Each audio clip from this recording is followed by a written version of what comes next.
Ouais. Sarabaronna Kelaboshi.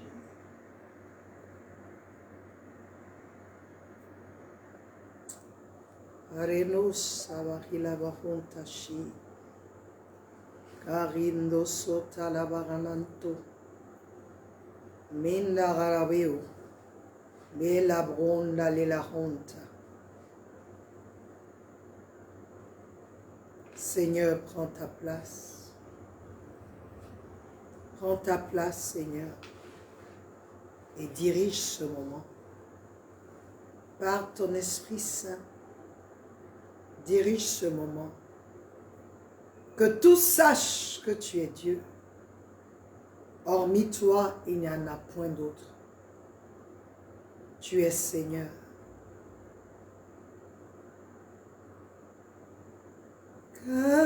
Kadosh,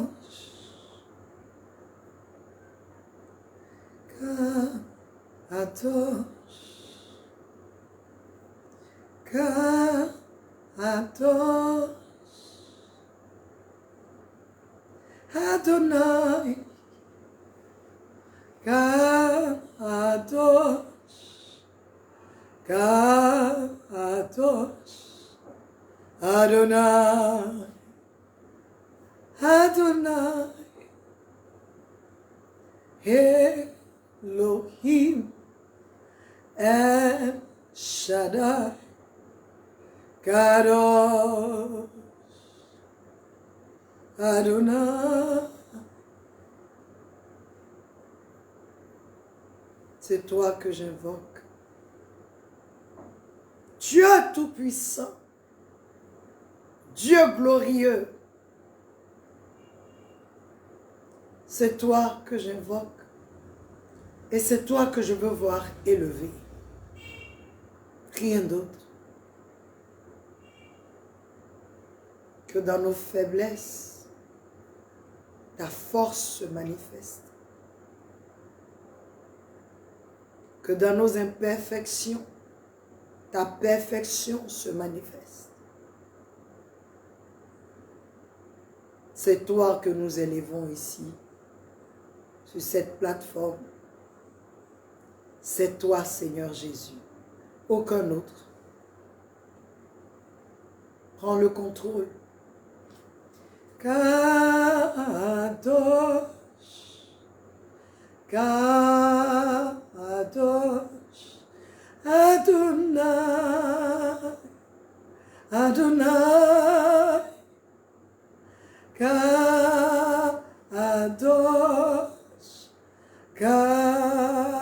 Kadosh, Adonai, Adonai. Élevé, glorifié, tu es le Tout-Puissant. Oh Jésus, tu es glorieux. Prends le contrôle, Seigneur. Il n'y a aucun autre comme toi. Aucun autre qui puisse se comparer à toi. Seigneur, glorifie-toi en ce nouveau mois de juillet.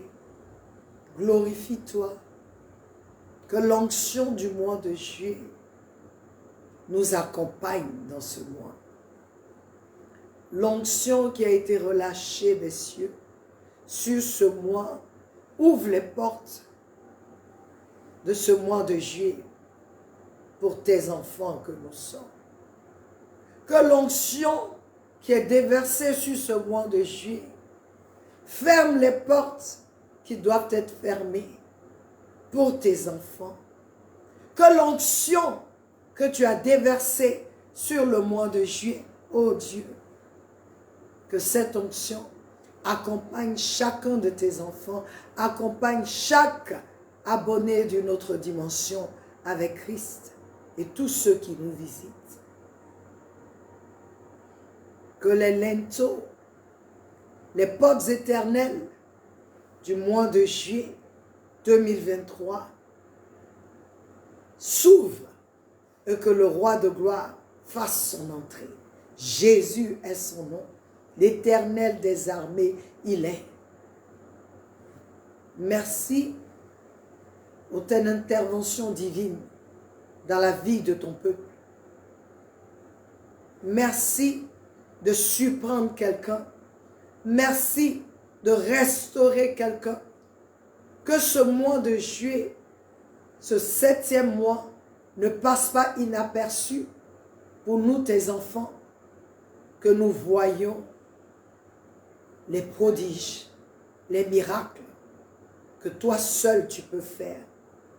Que les 7 esprits de Dieu, en ce mois de juillet, soient répandus dans la vie des enfants de Dieu, dans la vie, Seigneur, de tous les abonnés d'une autre dimension avec Christ et tous ceux qui nous visitent. Que les 7 esprits de Dieu prennent le contrôle et qu'ils agissent et qu'ils amènent la perfection là où il n'y avait pas la perfection, qu'ils mettent de l'ordre là où il n'y avait pas d'ordre, qu'ils secouent, qu'ils détruisent toutes les chaînes, Seigneur, qui retenaient ton peuple que nous sommes. Et enfin, que cette nation de la Côte d'Ivoire te connaisse. Qu'il y ait, que tu libères en ce 7e mois sur la nation une onction nouvelle. Celle qui vient pour parfaire les choses. Celle qui vient pour ôter ce qui ne devait pas être là. Celle qui vient pour déloger les ténèbres. Celle qui vient pour établir le royaume de Dieu. Celle qui vient pour élever le nom du Fils de Dieu, Jésus-Christ de Nazareth. Merci de nous propulser encore et encore en toi à une autre dimension. Merci Père de te glorifier pour cet enseignement.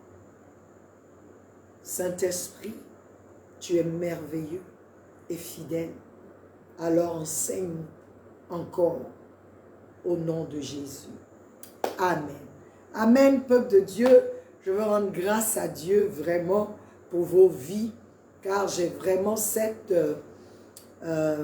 conviction que les 7 esprits de Dieu en ce mois de juillet, alléluia, ce 7e mois, s'impliquent davantage dans nos affaires, dans nos vies. Et les portes de ce mois de juillet nous sont favorables à tous égards. Amen, amen. Soyez bénis et bienvenus encore sur notre plateforme, une autre dimension avec Christ. Alléluia. Gloire à Dieu. Peuple de Dieu, nous avons un autre thème qui est vraiment merveilleux. Et ce thème, en cette saison, en ce mois de juillet, ce thème c'est « Quelle est ta vision du Seigneur Jésus-Christ » Alléluia. Quelle est ta vision? Le Seigneur a posé la question à ses disciples. Qui pensez-vous que je suis? C'est comme s'il disait, quelle est votre vision me concernant? Alléluia. Alors, aujourd'hui, je voudrais vraiment que tu t'asseyes et que tu écoutes parce que moi-même, je suis béni par cet enseignement. D'abord, avant de parler de notre vision de Jésus, je voudrais parler de la vision. Qu'est-ce qu'une vision? Selon le dictionnaire, c'est une perception du monde extérieur par la vue. Un mécanisme physiologique par lequel les radiations lumineuses donnent naissance à des sensations visuelles. C'est-à-dire une vision, d'après eux, nette et indistincte. C'est une action de voir, de se représenter en esprit. C'est ce que le dictionnaire dit. Et pour mieux comprendre encore,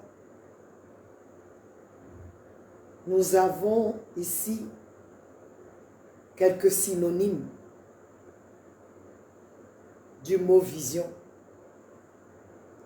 Appréhension, compréhension, conception, perception, impression, optique, perspective, représentation. C'est très important. Selon la Bible, c'est une appréhension. Une appréhension, c'est-à-dire le fait de saisir par l'esprit. C'est une appréhension immédiate, ressentie comme indubitable, c'est-à-dire sans doute. Une appréhension immédiate, indubitable. C'est quand tu dis je sais et je sais, mais tu ne peux pas expliquer comment tu sais. C'est une claire et directe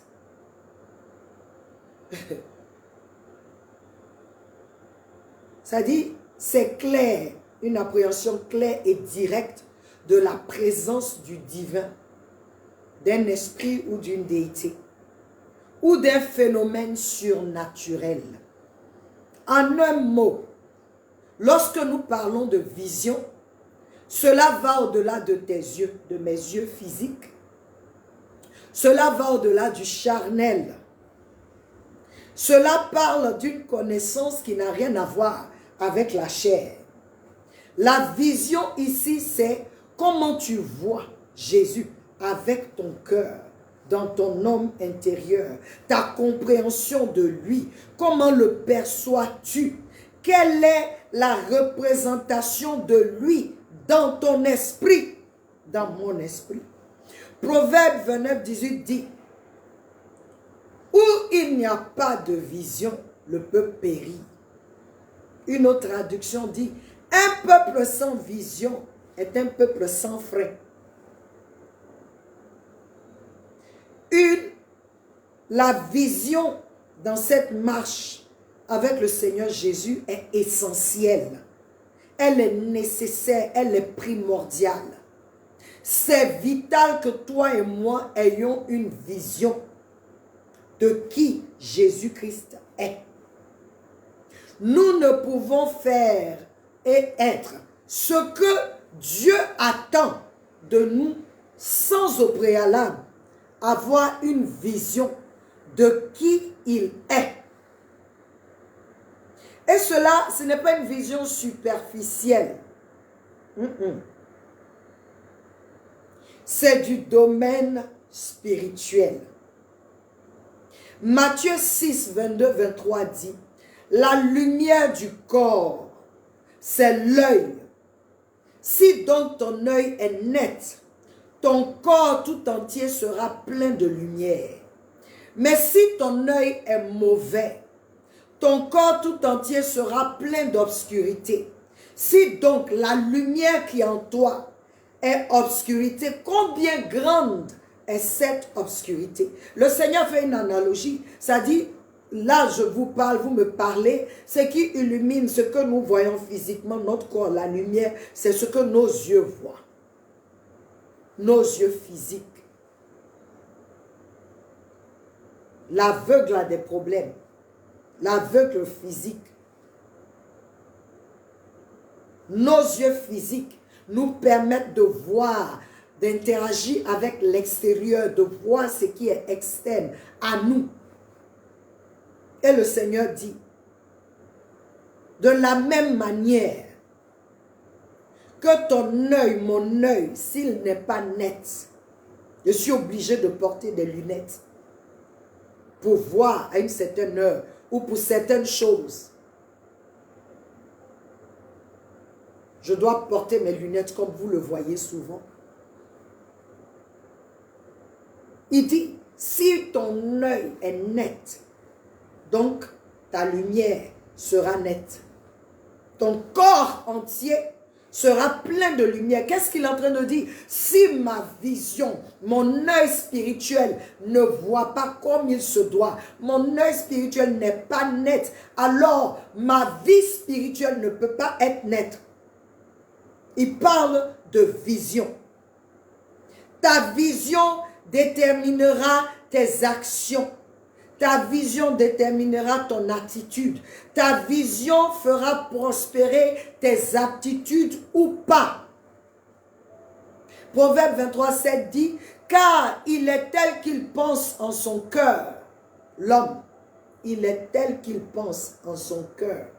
C'est-à-dire la vision que tu as de toi, c'est ce qui va se manifester. C'est à ça que tu vas penser. Comment tu te vois, c'est ça qui va faire la différence dans toi, ta vie, dans moi, ma vie. Cela part de la vision. Ma vision, ta vision. Comment vois-tu Christ? Nous allons lire notre écriture qui est tirée du livre de Matthieu 2, 1 à 15. Mais nous allons lire Matthieu 2, 1 à 2. Il dit, or, après que Jésus naquit à Bethléem de Judée, au jour du roi Hérode, voici, des sages venus de l'Est arrivèrent à Jérusalem, disant, où est celui qui est né roi des Juifs? Pourquoi? Ils disent, car nous avons vu son étoile à l'Est et nous sommes venus l'adorer. Ils ont vu, peuple de Dieu, ils ont vu. Et ce n'est pas seulement cette vision physique, mais celle-là même qui transcende le physique. C'est-à-dire qu'ils ont vu et ils ont pu discerner l'étoile du Seigneur. Ils ont vu plusieurs étoiles, mais parmi ces étoiles-là, il y a une étoile qui a été distinguée parmi tant d'autres étoiles. Quand Marie a accouché, elle n'était pas la seule à avoir accouché. Plusieurs personnes, plusieurs femmes avaient accouché ce même jour. Donc des étoiles, il y avait des étoiles. Mais les sages de l'Orient, ils ont vu, ils sont venus de l'Est, ils ont vu, ils disent, où est-il celui qui est né roi? Nous avons vu son étoile. Et nous sommes venus l'adorer. Ils ont vu l'étoile et ils ont pu discerner l'étoile du Seigneur. Ils ont pu discerner que cette étoile-là, c'est l'étoile du roi. Ils ont pu discerner que cette étoile-là, oh Dieu, cette étoile-là, ils ont pu interpréter l'étoile. Ils ont distingué. Pourquoi? Parce qu'ils ont pu voir. Ils ne l'ont pas perçu charnellement, mais ils ont pu l'appréhender. Ils ont pu saisir dans l'esprit ce que valait cette étoile et ce que cette étoile représentait. Ils n'étaient pas les seuls sages de l'Est, mais ce sont eux qui ont eu cette vision. Ce sont eux qui ont eu la vision. Comment vois-tu Jésus? Est-ce que le Jésus que tu vois, c'est le petit Jésus dans l'étable? Ou bien celui que tu vois, le Jésus que tu vois, c'est le Jésus qui guérit seulement, comme Marthe et Marie, puisqu'elles connaissaient seulement celui qui guérit. Donc quand leur frère est mort, elles ne savaient plus où le situer. Connais-tu Jésus seulement, la vision que tu as de lui? Est-ce que c'est la vision de ce Jésus qui chasse les démons seulement? Est-ce que la vision que tu as de lui, c'est le Jésus, c'est la représentation que tu as dans ton esprit? Est-ce que c'est le Jésus qui est cloué à la croix? Est-ce que le Jésus que toi tu vois, c'est le Jésus que Marie porte partout, partout dans toutes les églises catholiques? Tu vois Marie qui porte Jésus et tu rentres dans l'église, tu le vois, il est toujours en petite position. Est-ce que c'est ce que tu vois? Est-ce que c'est le Jésus que tu vois là? Juste comme Jean. Est-ce que c'est le Jésus sur la poitrine duquel Jean se couchait seulement? Est-ce que c'est le Jésus que tu vois? Est-ce que c'est celui seulement qui marchait avec les disciples, avec les apôtres? C'est ce Jésus-là seulement que tu vois. Est-ce que le Jésus que tu vois, la vision du Jésus que tu as, c'est comme certains disent, c'est un prophète, c'est un messager de Dieu, on le respecte, on croit en lui, on sait, c'est un prophète. Est-ce que tu le vois seulement comme prophète? La manière dont tu le vois, c'est de cette manière que tu le serviras. La manière dont tu l'appréhendes, c'est de cette manière que tu vas marcher. La manière dont tu comprends Jésus, parce que c'est ça, la vision. La vision, il dit que la vision, c'est une compréhension. Mais ce n'est pas une compréhension charnelle. Oui. Ce n'est pas une compréhension charnelle. Quelle est la vision que tu as de Christ? Que j'ai de lui? Quelle est notre vision du Seigneur Jésus? Comment le voyons-nous? Comment le concevons-nous? Comment le percevons-nous? Comment? C'est la question qui nous est posée aujourd'hui. Comment le vois-tu?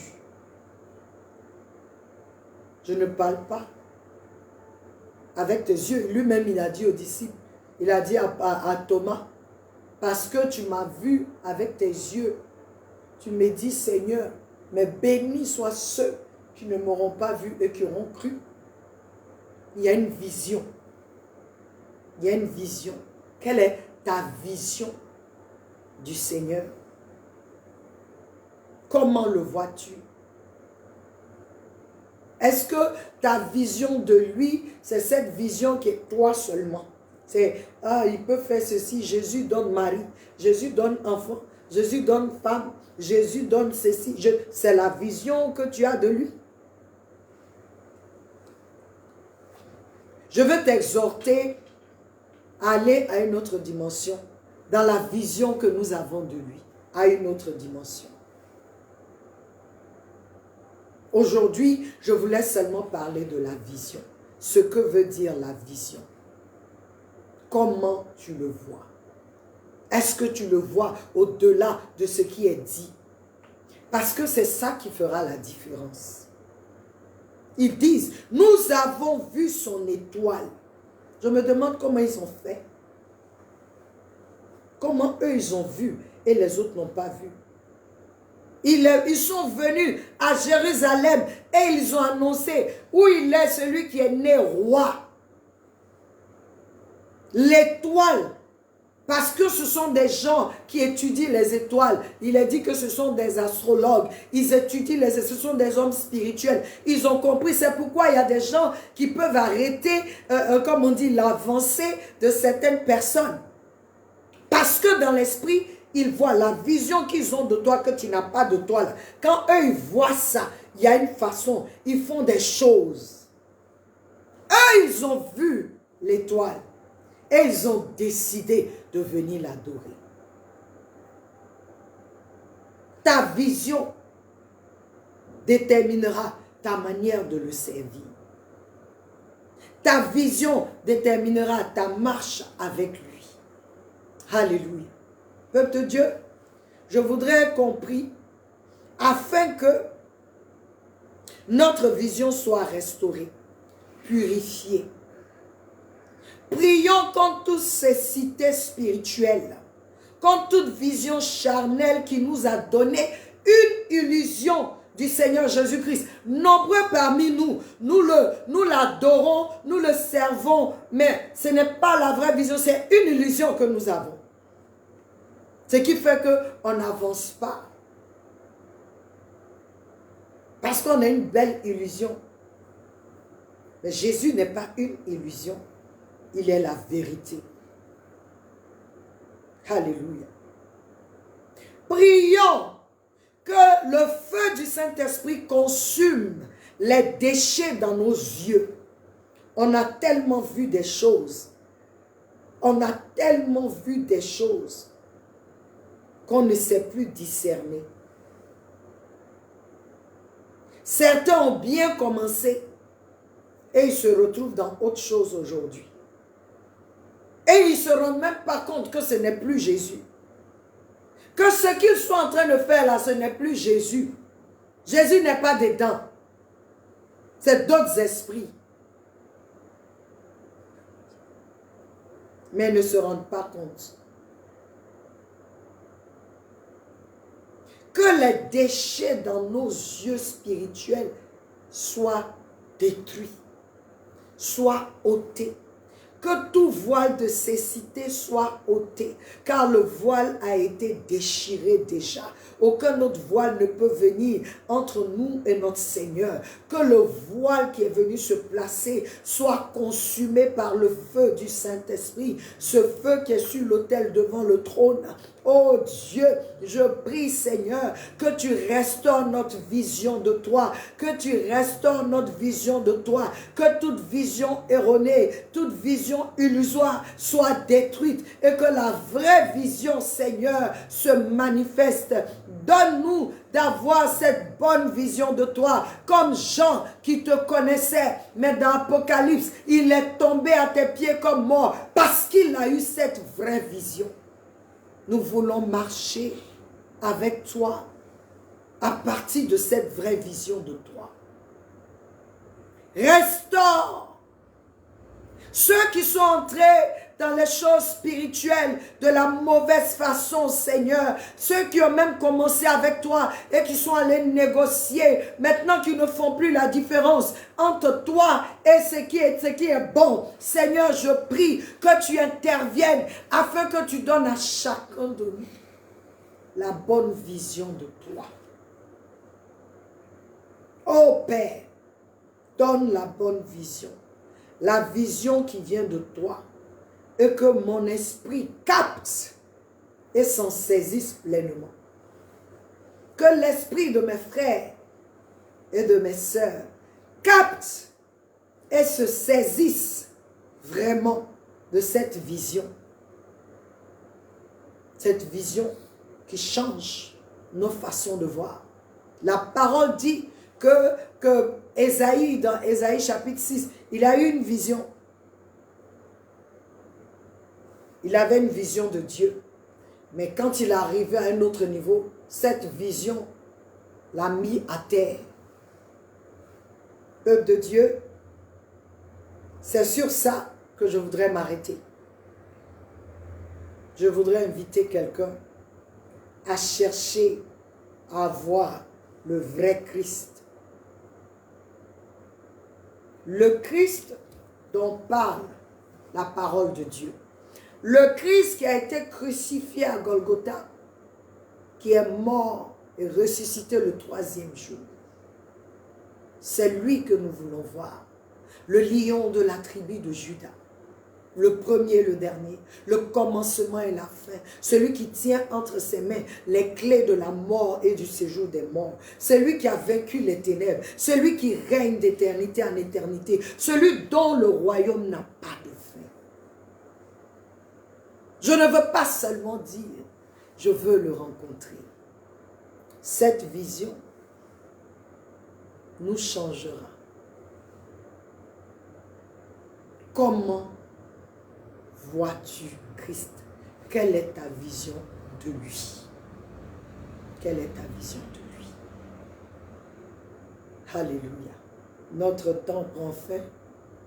Et je voudrais que tu saches, que tu lises, en fait que tu ailles encore lire Matthieu 2, 1 jusqu'au verset 15. Nous allons étudier ce passage. Quelle est ta vision de Christ? Qui dis-tu qu'il est? Qui dis-tu que Jésus est? Alléluia. Que le Seigneur vous bénisse. Que nos yeux soient restaurés. Les yeux physiques et spirituels. Parce que physiquement, certains parmi nous, on ne voit même pas bien clair. Il faut porter des lunettes pour avoir une vision nette. Je voudrais t'encourager. Au-delà du physique, vois qui est Christ. Que cette vision soit nette. Que cette vision ne soit pas floue. Que cette vision soit claire. Que cette vision, que tu le vois tel qu'il est. Que je le vois tel qu'il est. Afin que nous changions notre marche. En ce mois, ce 7e mois, tu veux arriver à voir Christ tel qu'il est. Tel qu'il se manifeste même à toi. Tu veux bien le voir. Tu veux bien le voir. Alors, je vous invite à étudier et à méditer cet enseignement et de nous envoyer vos questions le samedi. Nous continuons dans l'enseignement. Nous allons parler de lorsque tu as une bonne vision de Christ, quels sont les actes qui sont posés. Alléluia. Soyez bénis. Je vous aime et Jésus vous aime plus. Nous sommes à samedi pour la foi aux questions.